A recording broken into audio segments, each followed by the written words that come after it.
Is it larger this year than in the past, broadly speaking? I mean, and how is it going in terms of generating business or interest in India? So a couple of things. First, we have a very clearly integrated or unified pavilion this time. So all the state government pavilions are part of the India pavilion, which is very different from the previous times. And yes, of course, the space and the presence is very large. There are so many other Indian companies which are present on the promenade. If you walk across this entire length, you'll find that a large part of this is today India's presence is very clearly felt here.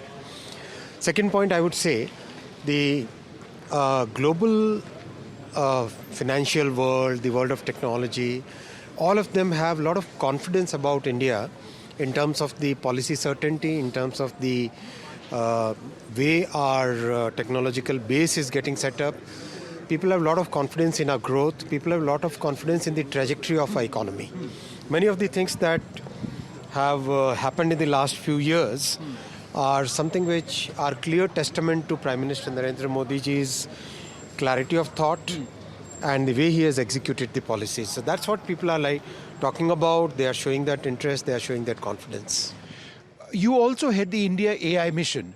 A part of that is the ethical use of AI. We have a huge concern over deep fakes. The world is talking about AI, the WEF is talking about AI. How significant is the India AI mission in defining the path we take? See, the India AI mission has three major objectives that we are going to do in this year itself. First is to create a common compute facility of 10,000 GPUs. Second is to have that very strong talent pipeline. And third is to basically focus on getting the applications in.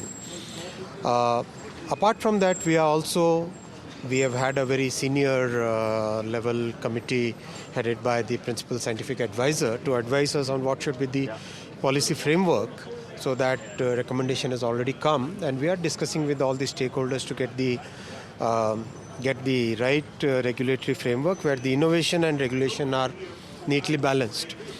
Globally, when I talk with the AI professionals, more or less there is good thinking which has gone in, which is today there is a consensus that yes, the potential of AI in solving some of the most complex problems, let's say in the case of healthcare, in case of weather, in case of logistics, in case of design, those must be tapped, and simultaneously the societal issues which are there must be addressed. So that understanding and that reckoning is very clear.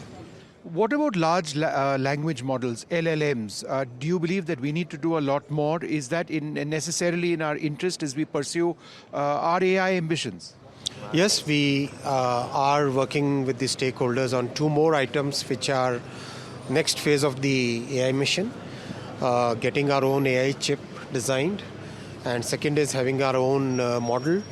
And the feedback that is coming is should we have more focused models? That is one feedback which is coming, because that can help us solve some of the complex problems in a much easier way. And the second feedback that we are getting is that should we have our own AI chip designed. So all these are things which we are working as the second part of our AI mission, and hopefully in the next 6 to 10 months we'll be able to crystallize our strategy on this. The other key aspect of this, and shall we keep walking this way, Rakesh? The other key aspect of all of this is semiconductors and resilient supply chains.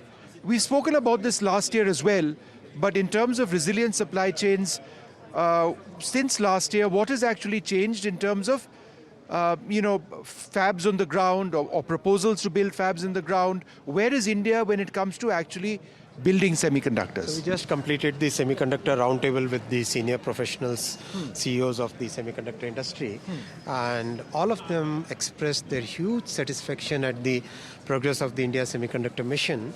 And many of them had met Honorable Prime Minister Shri Narendra Modi ji when they came for the second edition of the SEMI. And everybody is so happy with the progress.